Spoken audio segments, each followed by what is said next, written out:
మంచిది. దేవుని నామానికి స్తోత్రాలు. ప్రభు పేరట అందరికీ వందనాలు చెల్లిస్తూ ఉన్నాను. రోమీయులకు రాసిన పత్రిక 1వ అధ్యాయము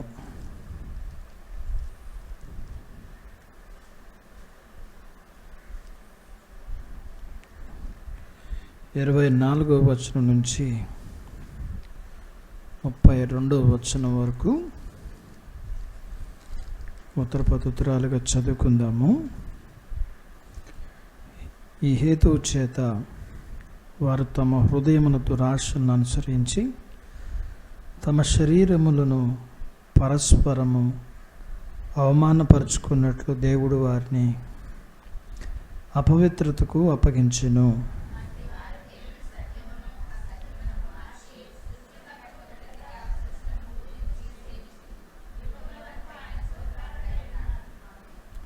అందువల్ల దేవుడు తుచ్చమైన అభిలాషలకు వారిని అప్పగించెను. వారి స్త్రీలు సహితము స్వాభావికమైన ధర్మమును విడిచి స్వాభావిక విరుద్ధమైన ధర్మమును అనుసరించిరి.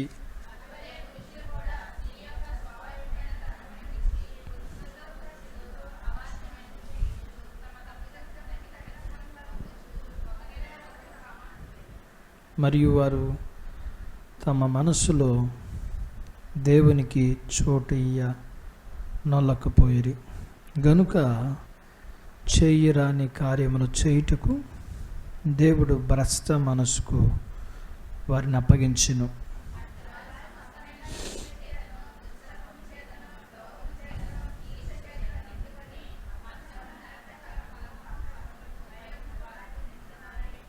కుండిగాండ్రను అపవాదకులను దేవ ద్వేషాలను హింసకులను అహంకారులను బింకములాడువారును చెడ్డవాటిని కల్పించువారును తల్లిదండ్రులు కవిదేయులను అవివేకులను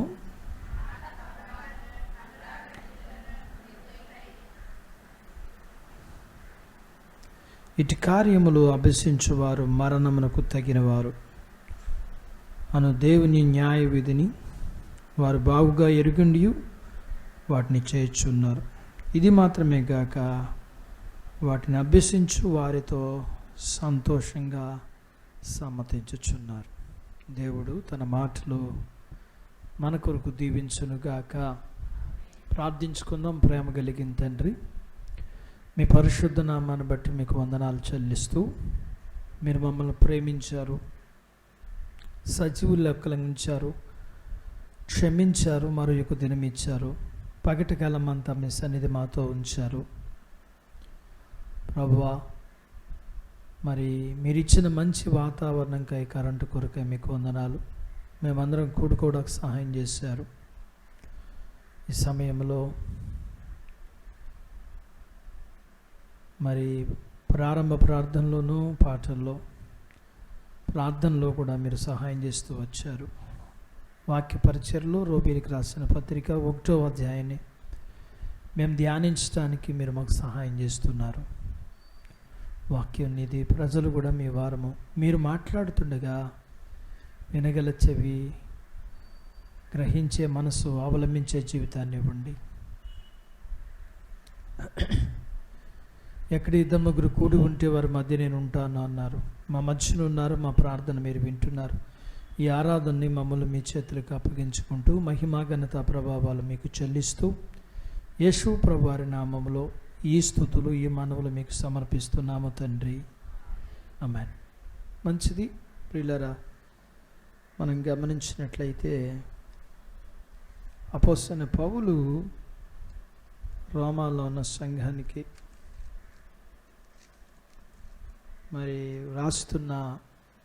వ్రాసిన పత్రికలోని మన విషయాలు ప్రభు మనకి నేర్పిస్తున్నారు. మనం ప్రభు చిత్తమైతే ఈ రోజుకి 1వ అధ్యాయాన్ని మనం మరి ధ్యానించటం అవ్వచ్చు. మరి చాలా ప్రాముఖ్యమైన విషయాన్ని సంఘానికి దేవుడు తెలియజేస్తున్నాడు పౌలు ద్వారా. 24వ వచనం నుంచి 32వ వచనం వరకు ఇక్కడ ప్రాముఖ్యమైన విషయము ఒకటి జ్ఞాపకం చేస్తున్నాడు. ఎవరితో మాట్లాడుతున్నాడు పౌలు? ఎవరికి రాశాడు ఉత్తరం అంటే దేవునిని ఎరగిన వారికి కాదు, దేవుని ఎరిగిన సంఘానికి, అంటే మనలాంటి వారికి. పౌలు ఒక మాట అంటున్నాడు, అదేంటంటే మరి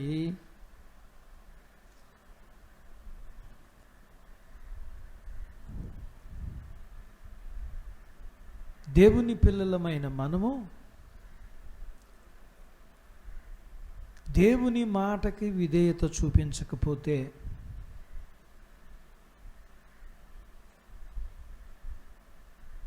దేవుడు మనల్ని విడిచిపెట్టేస్తాడు. మరి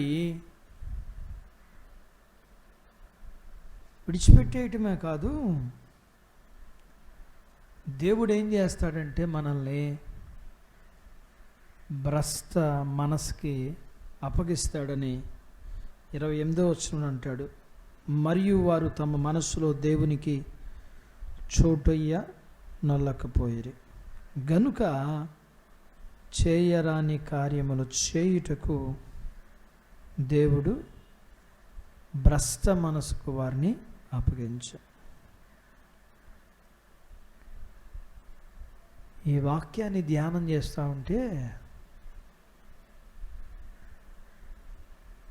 నాకేమనిపించిందంటే, మనల్ని దేవుడు విడిచిపెట్టేశాడు ఒకటి. రెండోది, మనం భ్రష్ట మనసులో ఉన్నాము.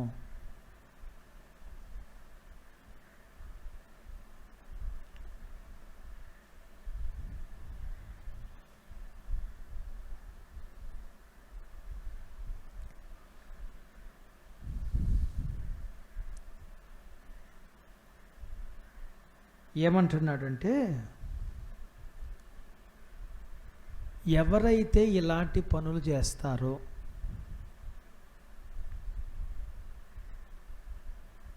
అందరు నాయకు చూడండి, ఎవరైతే ఇలాంటి పనులు చేస్తూ ఉంటారో వారు భ్రష్ట మనసులో ఉన్నట్లు. అంటే దేవుడు నేను చేయి విడిచిపెట్టేశాడు.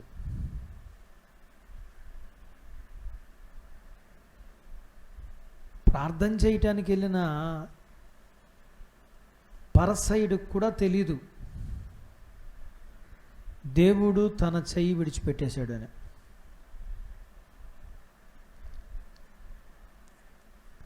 నీకు నాకు కూడా తెలీదు దేవుడు మన చెయ్యి విడిచిపెట్టేశాడని.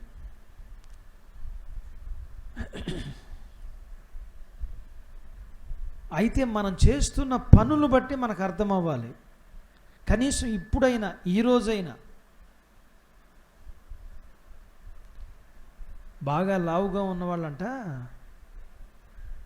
అద్దంలో కూడా చూసుకుంటూ ఏమనుకుంటారంటే వాళ్ళక ఊహట ఏమనుకుంటారంటే వాళ్ళు నేను సన్నగానే ఉన్నాను అనుకుంటారంట. అద్దంలో కూడా అసలు అర్థం అబద్ధం చెప్పదే. అంటే ఇప్పుడు వాళ్ళు ఏ స్థితిలోకి వెళ్ళారంటే భ్రష్టత్వంలోకి వెళ్ళిపోయారు. భ్రష్టత్వంలోకి. ఈ యొక్క వాక్యాన్ని చదువుతున్నప్పుడు నాకేమనిపించిందంటే మనందరినీ దేవుడు చేయి విడిచిపెట్టేశాడు. ఎందుకని అంటే మనం దేవునికి విధేయత చూపించట్లేదు.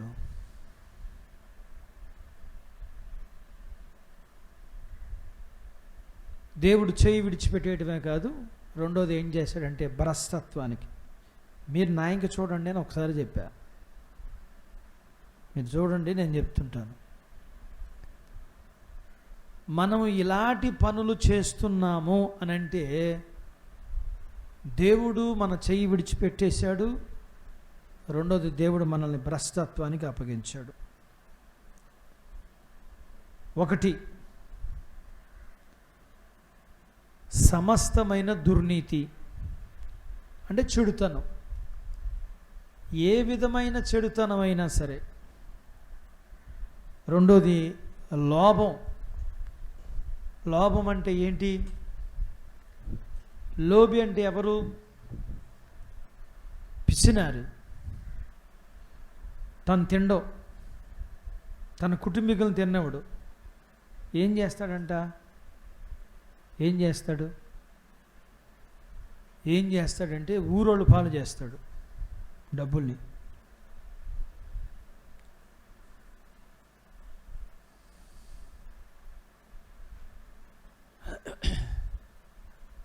పిసినారి తన కుటుంబాన్ని బాధ పెడతాడు. తను తినడు, తినేవాళ్ళని తినేవాడు. ఏమంటాడు? ఎందుకు డబ్బులు అంత ఖర్చు? ఎందుకు ఎవరికి పెడుతున్నావు? నీ కడుపుకేగా నువ్వు తినేది. దేవుడు ఈ భూమి మీద ఏమన్నా దాచుకోమని చెప్పాడా? పరలోకమని దాచుకోమన్నాడా? అబ్రహాంకి ఇల్లు కట్టుకోవడానికి డబ్బులు లేక కట్టుకోలేదు అనుకుంటున్నారా?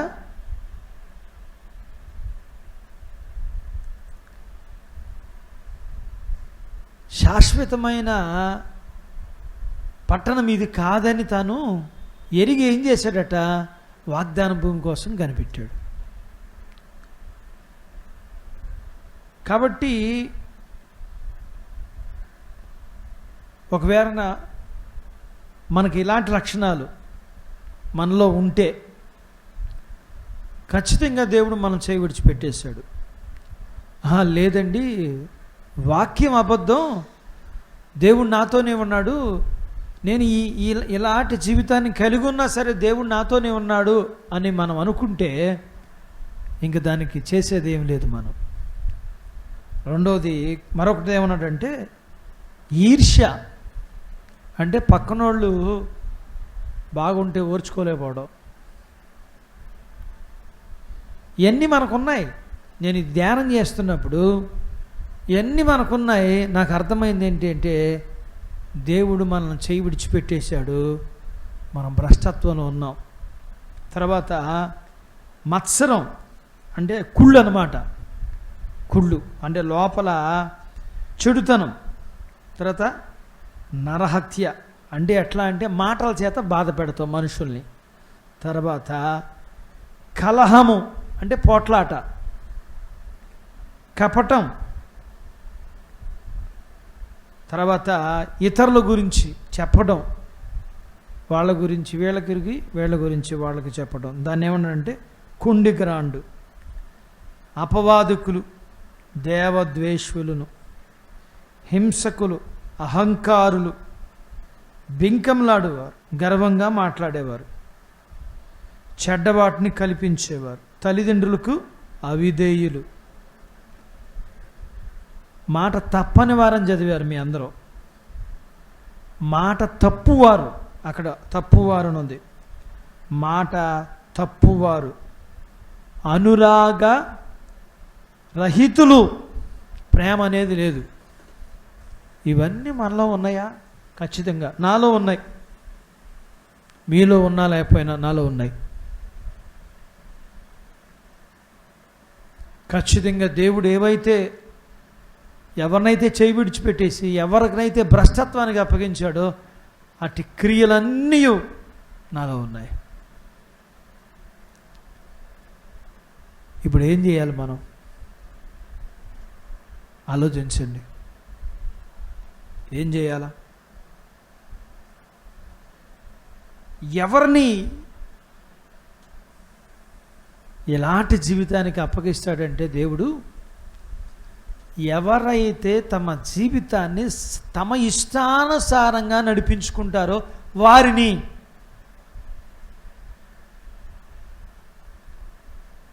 పెళ్ళి ఎవడికొకడికి చేసేస్తే పర్వాలా? ఎవడో ఒకడికి ఎవడైతే ఉంది, మనకు పెళ్ళి అయిపోవడం కావాలి, అంతేగా. అంటే ఎట్లా? సొంత ఆలోచన.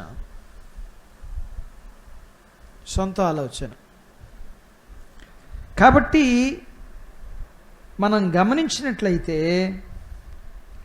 పాత నిబంధన కాలంలో దేవుడు తన ప్రజలను విడిచిపెట్టేశాడు. ఎందుకు విడిచిపెట్టాడో మనందరికీ తెలుసు. వాళ్ళు చెప్పినట్టు దేవుడు చేయాలంట, అవునా? వాళ్ళకి మాంసం కావాలంట, మాంసం ఇవ్వాలంట, నీళ్లు కావాలంట, నీళ్లు ఇవ్వాలంట, ఇంకేం కావాలి? చూడండి, ఇప్పుడు కూడా మనం కూడా అంతేగా, ఆయన మధ్య అంతేనా కదా? మనం చెప్పినట్టు చేయాలి దేవుడు.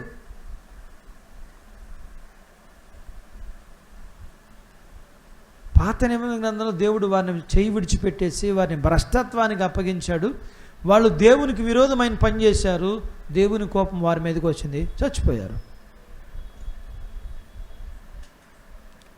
ఇప్పుడు కూడా సంఘము ఈ రోజున ఏ స్థితిలో ఉందంటే, అబ్రహాం పిల్లలు కాదు వీళ్ళు, అబ్రహాం పిల్లలు కాదు, ఇశ్రాయేలు పిల్లలు. అబ్రహాము ఇశ్రాయేలు ఒకటే కాదు. అబ్రహాము ఎవరంటే దేవుని మీద ఆధారపడ్డవాడు. 25 సంవత్సరాల పిల్లల కోసం ఎదురు చూశాడు. మరి మనం మన ఇష్ట ప్రకారం జరగాలి. మన ఇంట్లో మనం చెప్పిందే న్యాయం. నేను చెప్పిందే శాసనం అంటారు చూసారా, అలా అయిపోయింది కుటుంబాలు. ఆ ఇంట్లో మగాళ్ళు కానీ ఆడవాళ్ళు కానీ ఏమవుతుంది? ఏం కాదు. నీవు డబ్బులు సంపాదించుకుంటున్నావు, ఇల్లు సంపాదించుకుంటున్నావు, పొలాలు సంపాదించుకుంటున్నావు, వెండి సంపాదించుకుంటున్నావు, బంగారం సంపాదించుకుంటున్నావు. ఇవి సంపాదించుకుంటే దేవుడు నాతో ఉన్నాడు అనుకుంటున్నావు.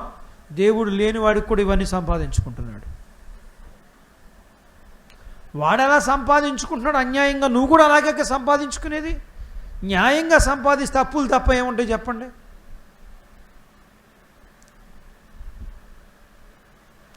జక్కయ్య న్యాయంగా నడుచుకున్న వాడికి ఉన్న ఆస్తి అంతా అయిపోయింది. ఇప్పుడు దేని మీద బతుకుతున్నాడు ఆయన? ఉద్యోగం మీద.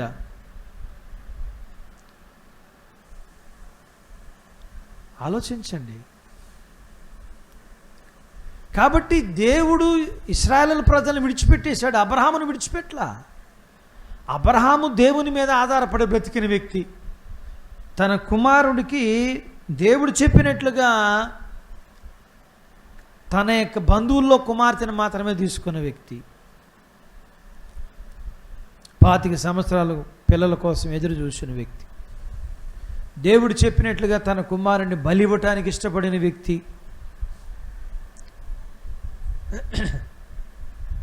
ఆలోచించాలి. క్రొత్త నిబంధన కాలంలో కూడా దేవుడు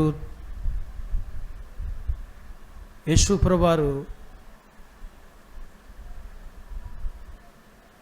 ఆయన కూడా అన్నాడు, నేను ఈ ఇంటిని విడిచిపెట్టేస్తున్నాను. ఎందుకని? కారణం ఏంటంటే ఆయన ఎన్నిసార్లు బోధించినా చివరికి ఆయన రేపో మాపో సిలువుకి వెళ్ళిపోతున్నా సరే ఏ ఒక్కరోజు కూడా ఆయన మాటకు విధేయత చూపించలా యూదులు. అందుకనే అన్నాడు, నేను మీ చెయ్యి విడిచిపెట్టేస్తున్నాను, నేను ఈ ఇంటిని విడిచిపెట్టేస్తున్నాను. ఈ ఇల్లు ఏమవుతుందంటే దోచుకొనబడుతుంది. మనుషులు వచ్చి, రాజులు వచ్చి దోచుకుంటారు. దేవుడు ఎందుకని అంటే ఒకసారి ఆలోచిద్దాం ప్రియులారా. నీ వ్యక్తిగత జీవితం, నీ కుటుంబ జీవితం, నీ సంఘ జీవితం నువ్వు నీ ఇష్టానుసారంగా కాదు, నీ సొంత ఆలోచన ప్రకారం నువ్వు ఎప్పుడైతే నడుచుకుంటూ వెళ్తావో దేవుడు కొంతకాలం చూస్తాడు. తర్వాత ఏం చేస్తాడంటే నిన్ను విడిచిపెట్టేస్తాడు.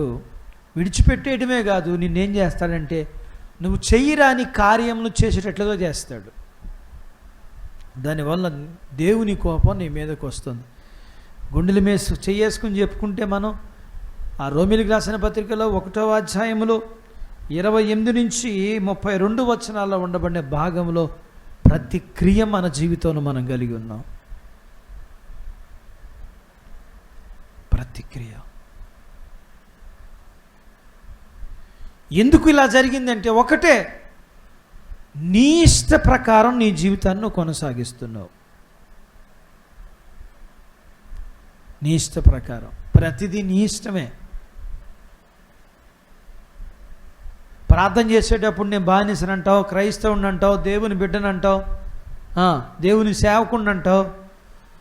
ప్రార్థన అయిపోతే అంతా నీ ఇష్టమే. పెద్ద టీవీ కావాలి నీకు, ఇంకేం కావాలి? వెండి కావాలి, బంగారం కావాలి, బట్టలు కావాలి. చచ్చిపోయేవాడికి ఇవన్నీ ఎందుకు నాకు అర్థం కాదు.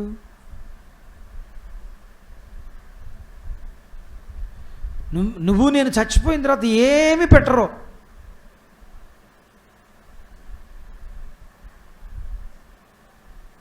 పోనీ ఇవన్నీ ఏమన్నా దేవునికి అనుకూలంగా సంపాదించామా?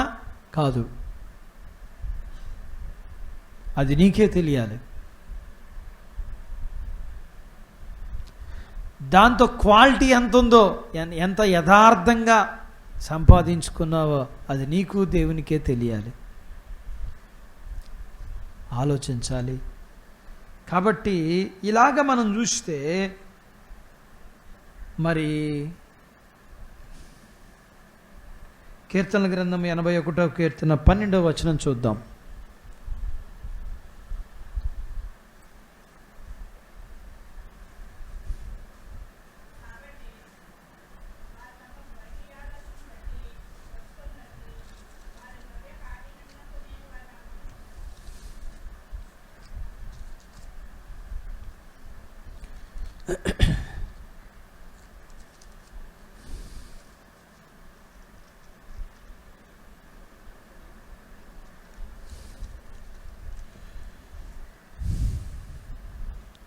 కాబట్టి వారు తమ స్వకీయ ఆలోచనలు బట్టి నడుచుకున్నట్లు వారి హృదయ కాఠిన్యమునకు నేను వారిని అప్పగించుతిని.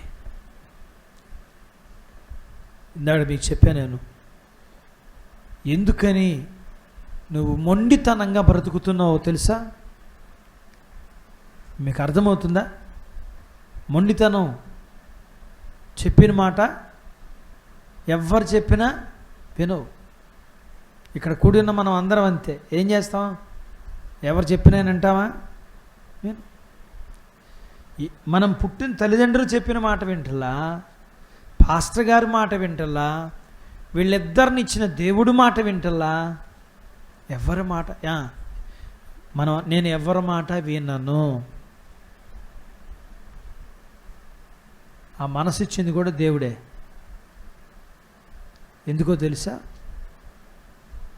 నువ్వు నీ ఇష్టానుసారంగా, దేవుని ఇష్టానుసారంగా. చూడండి, ఫరోకి కఠినమైన హృదయ కాఠిన్యాన్ని ఇచ్చింది ఎవరంటే దేవుడే.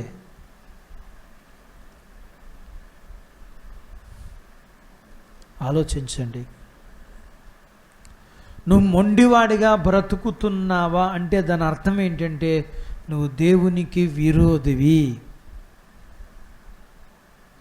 నువ్వు మెత్తవాడిగా బ్రతుకుతున్నావా, మొండివాడిగా బ్రతుకుతున్నావా అంటే ఎవరి మాట విననివి. మెత్తవాడిగా బ్రతుకుతున్నావంటే నీకంటే పైనున్న వారికి నువ్వు తగ్గించుకుని నడుచుకుంటున్నావా, నువ్వు దేవునికి అనుకూలమైన వ్యక్తివి. ఆయన అన్నాడు, నేను పరిశుద్ధ స్థలంలో మహోన్నతమైన స్థలంలో నివసించేవాడినైనా వినయము గలవారి యొద్దను దీన మనసు గలవారి యొద్ద నివసిస్తా. దేవుడు ఒక మాట పిల్లలు ఎవరి దగ్గరికి వస్తారో తెలుసా? ప్రేమ కలిగిన వారి దగ్గరికి పాము కూడా వస్తుందంట. ప్రేమ కలిగిన వాడి దగ్గరికి పాము కూడా మాట వింటదంట.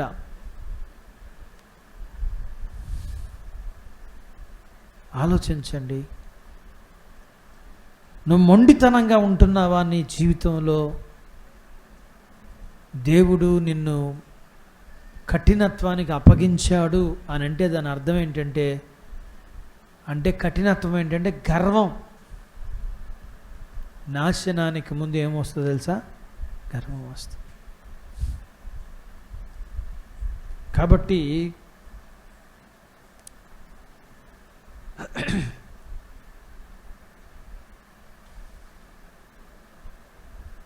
సామెతల గ్రంథం 28వ అధ్యాయం 6వ వచనం చూస్తే,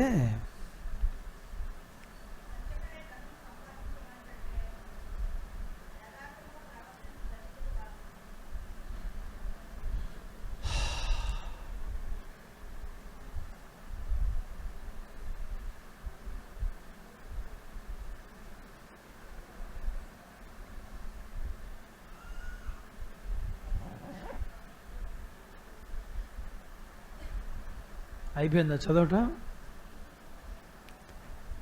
అసలు ఏమన్నా సంబంధం ఉందా మనం చెప్పుకునేదానికి దీనికి? లేదు కదా, లేదు కదా. డబ్బున్నోళ్ళు ఎలా ఉంటారో తెలుసా? చెప్పమ్మాజీ, నువ్వు డబ్బున్నదానివి కదా, అయితే మొత్తం రాసిచ్చే నాకు. డబ్బున్నోళ్ళు కఠినంగా ఉంటారు.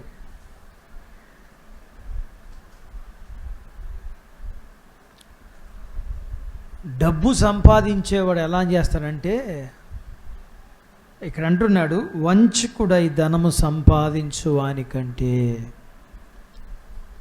చూడండి, డబ్బుని అన్యాయంగా సంపాదించేవాడు ఎలా ఉంటాడంటే కఠినంగా ఉంటాడు. ఎందుకని అంటే వాడు ఏం చేస్తాడంటే మోసం చేస్తాడు. ఎవరి ధనాన్ని? దేవుని ధనాన్ని, మనుషుల ధనాన్ని ఏం చేస్తాడు? మోసం చేసి. అందుకే ఆ మాట అన్నాడు. ఏమన్నాడు తెలుసా? మరి ఒకసారి అక్కడ, యథార్థంగా ప్రవర్తించు దరిద్రుడు.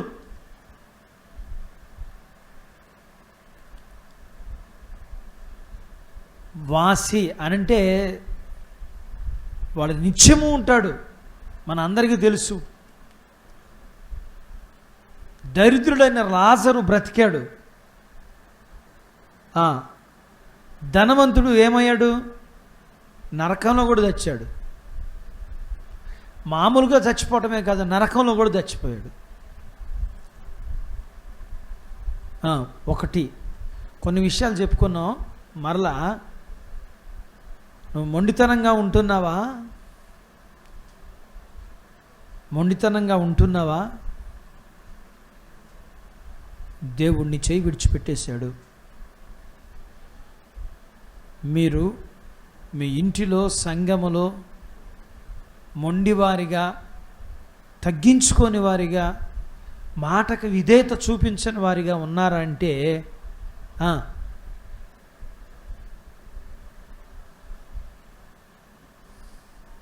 అర్థమేంటో చెప్పనా? 8:30కి ఆరాధనమ్మా, 8 గంటలకల్లా రామ్మా అని సత్యప్రియ అని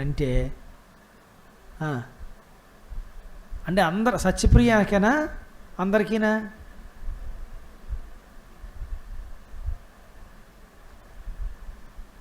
పాటల ప్రారంభించేటప్పుడు, పాటలు అయిపోయినాక, వాక్యం అయిపోయే ముందు ఎవరిళ్ళు చెప్పిన మాట వినేవాళ్ళేనా?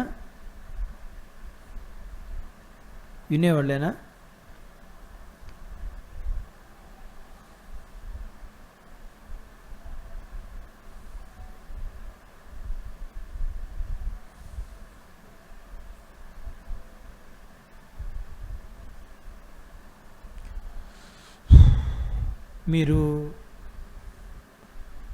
ఒక ప్రపంచాన్ని కట్టుకున్నారు. ఆ ప్రపంచం పేరేంటంటే బాబేలు గోపురం. ఎప్పుడొకప్పుడు కూలిపోద్ది. ఎవరు బాబేలు గోపురాన్ని కూల్చింది తెలుసా మీకు? దేవుడే. ఎందుకంటే అది గర్వంతో కట్టబడింది. మేము దేవునితో సమానమైన వారమని అనిపించుకోవడానికి కట్టబడింది.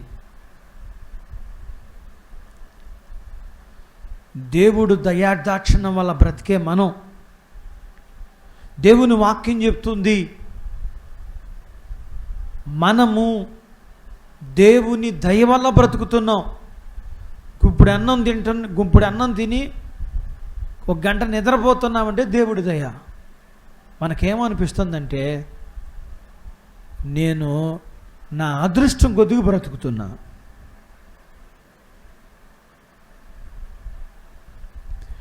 ఏ రోజు నీకు అన్నం దూరం అవుతుందో, ఏ రోజు నీకు నిద్ర దూరం అవుద్దో అప్పుడు దేవుడు గుర్తొస్తాడు. అప్పుడు అనిపిస్తుంది ఇంత అన్నం తింటే చాలయ్యా.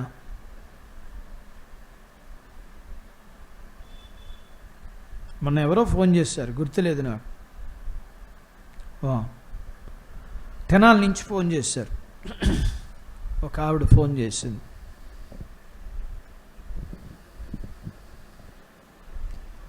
ఆమె అన్నం తిని ఎన్ని రోజులు అయిందో, వాంతులు అయిపోతున్నాయంట, అన్నం తినబుద్ధి కావట్లేదంట.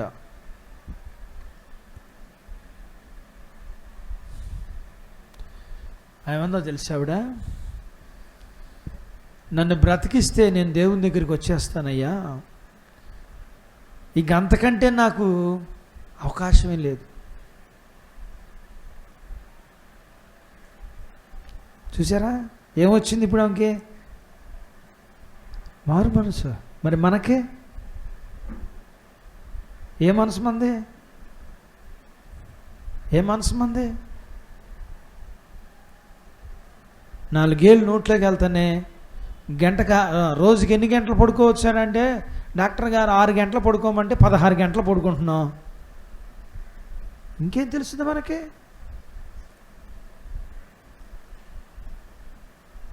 ఇంకేం మారు మనసు వస్తుంది? ఒక ప్రపంచాన్ని కట్టుకుని నువ్వు చేసేదే భక్తి అనుకుని విధేయత లేకుండా, గత ఆదివారం ప్రభు మాట్లాడారు కదా మనతో, ఏ జీవితం లేని భక్తి మందంటే యథార్థమైన సంఘం ఎలా ఉండాలంట? దేవుణ్ణి మహింపరిచేటట్లుగా ఉండాలి. యాంత్రికమైన భక్తి కాదు కానీ యథార్థమైన విధేయత. అంటే యథార్థమైన విధేయత అంటే మనుషులు మెచ్చుకునేటట్లు కాదు మన జీవితం. ఎవరు మెచ్చుకునేటట్లుగా ఉండాలా? దేవుడిమే. నిజంగా దేవుడు మనల్ని మెచ్చుకుంటున్నాడా? దేవుడు మనల్ని మెచ్చుకుంటే ఈ జీవితం అంతా ఎందుకుంటుంది మనలో? పౌలు చెప్పినట్లుగా ఈ భ్రష్టమైన జీవితం ఎందుకుంటుంది మనలో?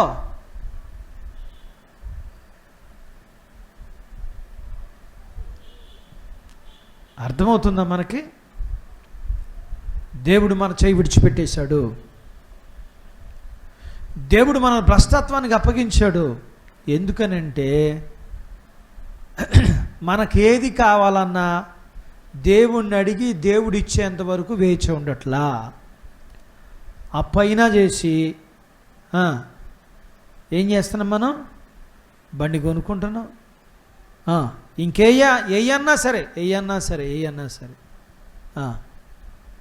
మన ఇష్టం, ఏదైనా సరే మన ఇష్టం, మన ఇష్ట ప్రకారం. ఒక మాట చెప్పనా? సంసోన్ చచ్చిపోవడానికి కారణం ఏంటి? మీకు వాక్యం తెలుసు బాగా, నాకంటే బాగా. నాకు వాక్యం తెలుసు. ఏం ప్రయోజనం?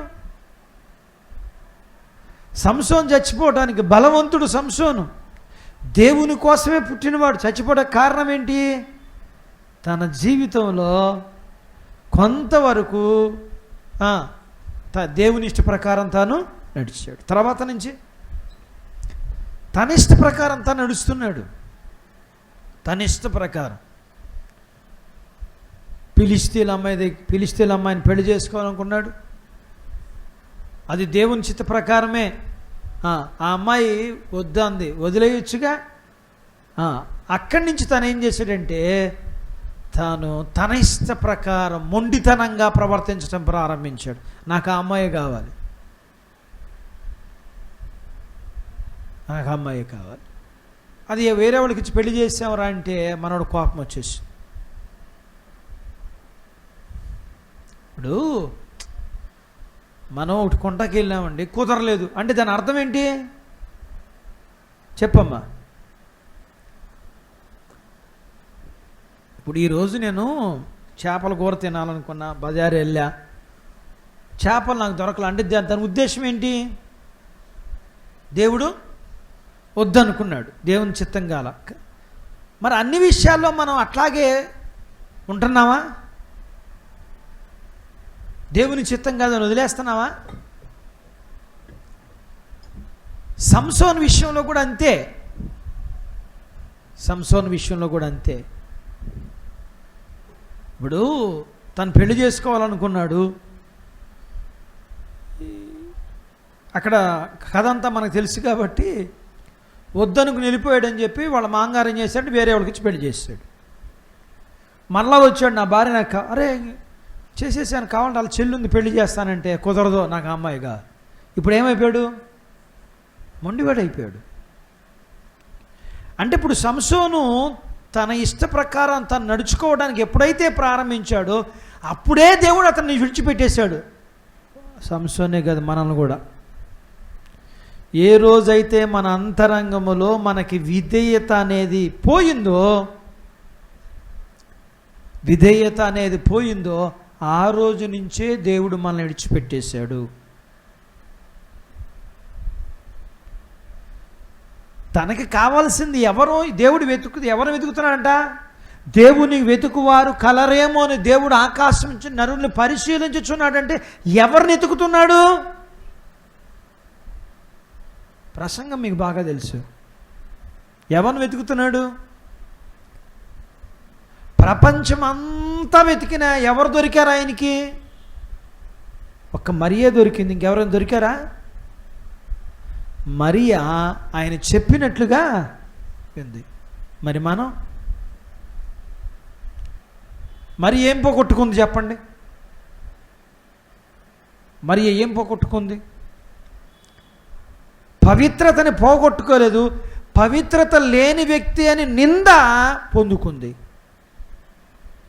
మనం నింద పడుతున్నామా, నిందలేస్తున్నామా?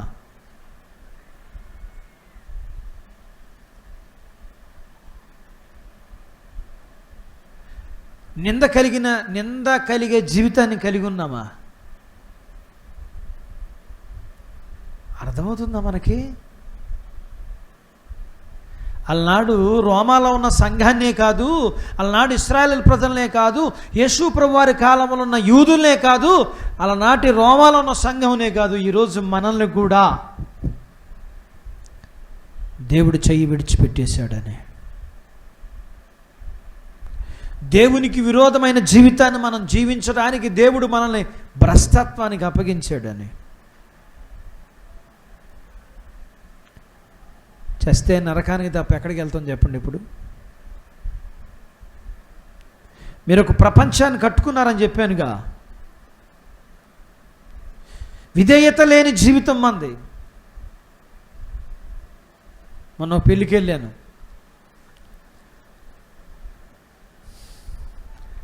అసలు మామూలు అప్పుడే ఏ మాట వినరు. పెళ్ళి ఎవరైనా మాట వింటారా? అంటే అసలు మనమే మాట వినాలం కదా. వాళ్ళు ఏం చేశారు తెలుసా? 3 పాటలు పాడారు. మొదటి పాటకి పెళ్లి కొడుకు వచ్చేయాలి, రెండో పాటకి పెళ్లి కూతురు వచ్చేయాలి, మూడో పాటకి పెళ్ళి అయిపోయింది అంతే. పెళ్లి కూతురు ఆలస్యంగా వచ్చిన తిట్టడంత అయినా ఒకటే మాట.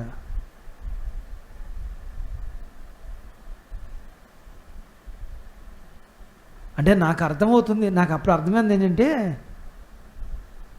నేను చేతకానలాగానే బ్రతుకుతున్నా, లేదా భ్రష్టత్వంలో మనం అందరం బ్రతుకుతున్నాం.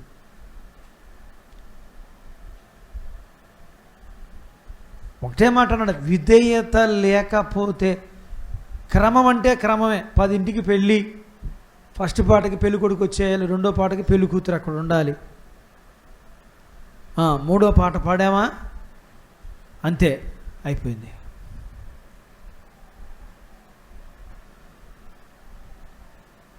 అంత ఘనమైన పెళ్ళి ఆయన ఒక్క మాట మాట్లాడేసరికి అందరికీ ఎంత బాధ వేసిందో. క్రమం లేనప్పుడు పెళ్ళి కూడా ఎందుకు? ఒకటే మాట ఆయన, నీ జీవితానికే క్రమం లేనప్పుడు పెళ్ళి ఎందుకు నీకు?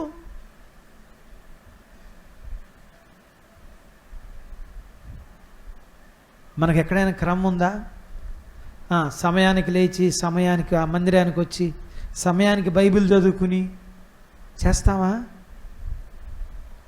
అసలు మన జీవితం మన ఇష్టానుసారంగా ఎంత మనం ఏం మాట్లాడినా సరే ఎవరో మాట్లాడటానికి వీల్లేదు, అంతా మన అజమాయిషీనే.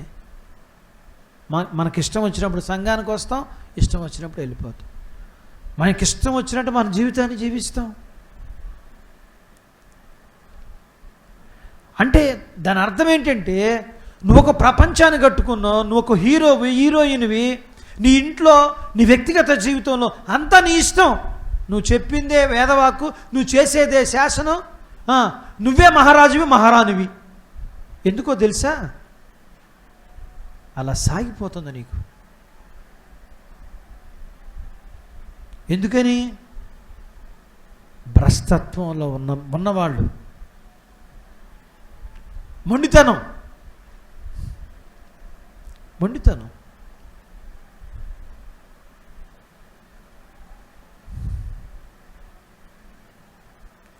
కాబట్టి మనం చూస్తే దేవుడు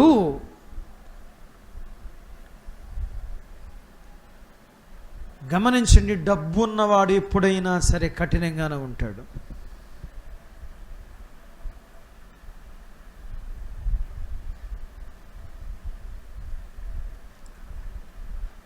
వాడిని దేవుడు అలా అప్పగించేశాడంట. డబ్బు ఇచ్చాడంట, కొంత డబ్బు ఇచ్చాడు, ఆ డబ్బుతో డెవలప్ చేసుకున్నాడు. ఇప్పుడు ఒక 10 లక్షలు వచ్చినాయి. ఎలా ఉంటుంది? 1 లక్ష 10 లక్షలు అయింది, 10 లక్షలు 20 లక్షలు వద్దు రేపు పొద్దున. ఎలా ఉంటుంది? కుంటిదానికి పెళ్ళి అయినట్టు ఉంటుంది. మీకు అర్థం కాదులే.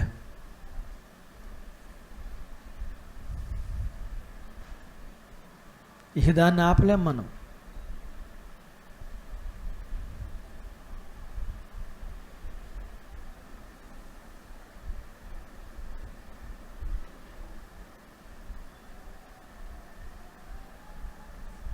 సామెతల గ్రంథం 16వ అధ్యాయం 14వ వచనం.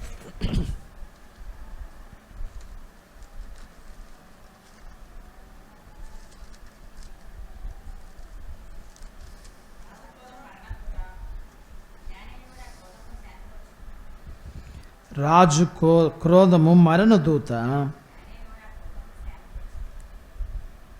నీకు నాకు గనక జ్ఞానం ఉంటే దేవుని కోపము నుంచి తప్పించుకోవడానికి మనం ఏం చేస్తామంటే మన జీవితాన్ని దిద్దుబాటు చేసుకుంటాం.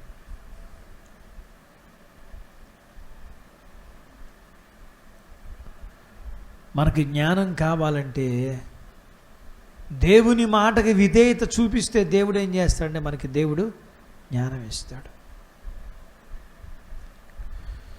ఏ వ్యక్తి జీవితంలో విధేయత ఉందో వాడు దేవుడంటే భయభక్తులు కలిగినవని అర్థం. యెహోవా యందు భయభక్తులు కలిగి ఉంటే జ్ఞానానికి మూలం. ఆ జ్ఞానం కలిగి ఉన్నవాడు ఏం చేస్తాడంటే ఒకటే, తన్ను తాను తగ్గించుకుని ఉంటాడు. ఎందుకంటే ఆయన దేవుడు, నేనేం చేయలేను. అందుకనే భయభక్తులు అన్న ఏమన్నాడంటే జాగ్రత్తగా మాట్లాడతాడు, మేలు చేస్తాడు. ఎలా ఉంటాడంట? సమాధానంగా ఉంటాడంట. ఒక మనిషి అంట విధేయత దగ్గర పేదవాడిగా బ్రతకాలంట, ప్రేమ దగ్గర ధనవంతుడిగా బ్రతకాలంట. పేదవాడు ఎలా ఉంటాడు అంటే, ఎలా ఉంటాడు పేదవాడు? తినడానికి తిండి, కట్టుకోవడానికి బట్టలు, ఉండడానికి ఇల్లు లేను ఎలా ఉంటాడు ఆ వ్యక్తి తెలుసా మీకు? ఎలా ఉంటాడంటే అందరితో చాలా జాగ్రత్తగా మర్యాదగా ఉంటాడు. ధనవంతుడు ఎలా ఉంటాడు అంటే అందరికీ పంచిపెడతా ఉంటాడు. అందుకని అన్నాడు, విధేయత దగ్గర పేదవాళ్ళగా బ్రతకాలి, ప్రేమ దగ్గర ధనవంతుడిలా. అంటే ధనవంతుడు, ఇప్పుడు ధనం ఉందనుకోండి, ఏం చేస్తాడు ధనవంతుడు? తన ధనాన్ని అందరికీ పంచిపెడతా ఉంటాడు. ధనవంతుడు ఏం చేస్తాడంటే, ప్రేమ కలిగిన ధనవంతుడు ఏం చేస్తాడంటే అందరికీ అవసరాన్ని బట్టి ఇస్తూ ఉంటాడు. కాబట్టి ప్రేమ కలిగిన విషయంలో ధనవంతులుగాను, విధేయత విషయంలో పేదవాడిగా బ్రతకాలి అంటాడు ఒక కవి.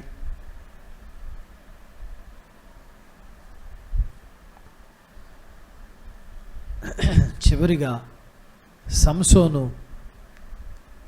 తాను మొండివాడిగా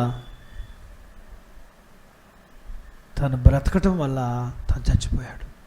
ఎందుకని మొండివాడిగా బ్రతికాడు? దేవుడు అతను చేయి విడిచిపెట్టేశాడు. దేవుడు అతని భ్రష్టత్వానికి అప్పగించాడు. అతడు జీవితం ఎలా ఉందంటే తాను మొండితనంగా బ్రతికాడు. మొండిగా బ్రతికాడు. ఎన్నిసార్లు తన మీదకి శత్రువు వచ్చినా మొండితనంగానే బ్రతికాడు. ఏం చేశాడంటే దెలీలాని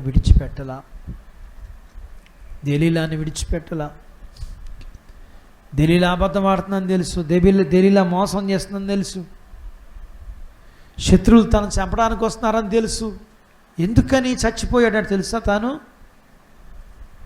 తన జీవితాన్ని తన ఇష్టానుసారంగా నడిపించుకోవటం వల్ల దేవుడు అతన్ని భ్రష్టత్వానికి అప్పగించాడు. ఈ రాత్రి వాక్యం వింటున్న నీవు నేను మన జీవితంలో ఏ రోజైతే ఏ విషయం దగ్గరైనా సరే మన ఇష్టానుసారంగా మనం బ్రతకటం ప్రారంభించామో ఆ రోజే దేవుడు మన చేయి విడిచిపెట్టేశాడు.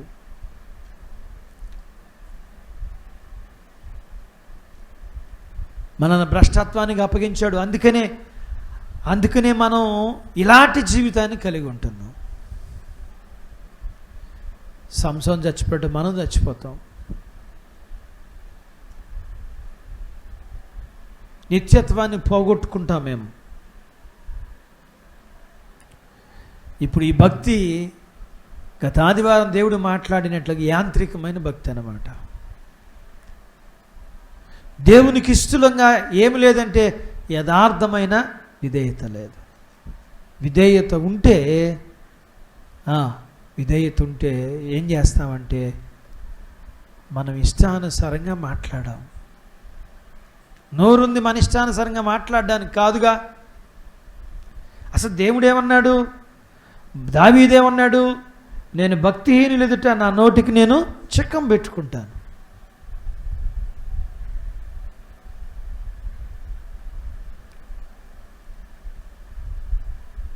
దేవుడు ఏం చెప్పాడు? మాట్లాడటకు నిదానించి వినుటకు.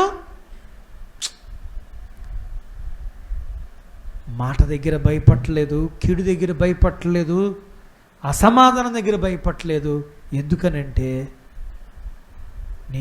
మన ఇష్టానుసారంగా మనం జీవించటం వల్ల దేవుడు మనల్ని విడిచిపెట్టేశాడు. దేవునికి విరోధమైన జీవితాన్ని జీవిస్తున్నాం, మనం నష్టపోతాం. కాబట్టి రాత్రి దీనికి ఈ సమస్యకు ఒకటే పరిష్కారం. ఏమర్థమైంది మనకి వాక్యం అంతా విన్న తర్వాత? చెప్పు అమ్మాజీ, నీకేమర్థమైంది? చెప్పు అమ్మాయి. దేవునికి విధేయత కలిగి ఉండాలి. ఇప్పుడైనా సరే మన ప్రతి విషయంలో మనం దేవుని మీద ఆధారపడి బ్రతకటానికి మనం ఇష్టపడగలిగితే మనలో ఈ జీవితం అంతా పోద్ది. దేవునికి ఇష్టలుగా ఉంటాం, దేవుడు మనతోనే ఉంటాడు, నిత్యత్వాన్ని పొందుకుంటాం. సంసోను కంటే గొప్పవాళ్ళమేం కాదు మనం. సంసోను తన ఇష్టానుసారంగా బ్రతకటం వల్ల దేవుడు అతన్ని విడిచిపెట్టేశాడు. భ్రష్టత్వమైన జీవితాన్ని జీవించాడు, చచ్చిపోయాడు. దేవుడి మాటలు మన కొరకు దీవించును గాక. ఆమేన్. ప్రార్థన చేసుకుందాం. మమ్మల్ని మిక్కిలిగా ప్రేమించిన మా ప్రియ పరలోకపు తండ్రి, మీ పరిశుద్ధ నామాన్ని బట్టి మీకు వందనాలు, స్తోత్రాలు చెల్లిస్తూ రోమీయులకు రాసిన పత్రిక 1వ అధ్యాయం, మరి మీ కృపను బట్టి మేము మీ లేఖనాన్ని ధ్యానించడానికి కృప చూపించారు, చదువుకుని ధ్యానించడానికి సహాయం చేశారు. యూదులు, ఇశ్రాయేలు ప్రజలు ఎలా ఉన్నారో, యూదులు ఎలా ఉన్నారో, రోమాలోని సంఘం ఎలా ఉందో, ఇప్పటి కాలపు సంఘం ఎలా ఉందో మీరు మాట్లాడి ఉండగా వినిన మేము విధేయతను కలిగి మా ప్రతి విషయంలో మీ మీద ఆధారపడి బ్రతుకుతూ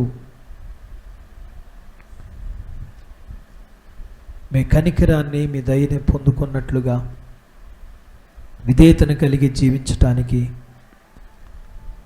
వాక్యం ఉన్న ప్రతి వారి హృదయములో మీరు కార్యం చేసి విధేయతను కలిగి జీవించటానికి మీరు సహాయం చేయమని, మా ప్రతి విషయంలో మేము మీ మీద ఆధారపడడానికి, అది కష్టమైన సుఖమైన మీ ఇష్టమే మాకు సంతోషమని అంగీకరించగలిగిన హృదయాన్ని మా అందరికీ మీరు అనుగ్రహించమని, వాక్యం విన్న వారందరి జీవితాల్లో మీరు ఆత్మకార్యమును జరిగించి మీకు ఇష్టలుగా ఉండగలగడానికి మీరు సహాయం చేయమని యేసు ప్రభువారి నామములో ఈ ప్రార్థన మీకు చేస్తున్నాము తండ్రి. ఆమేన్.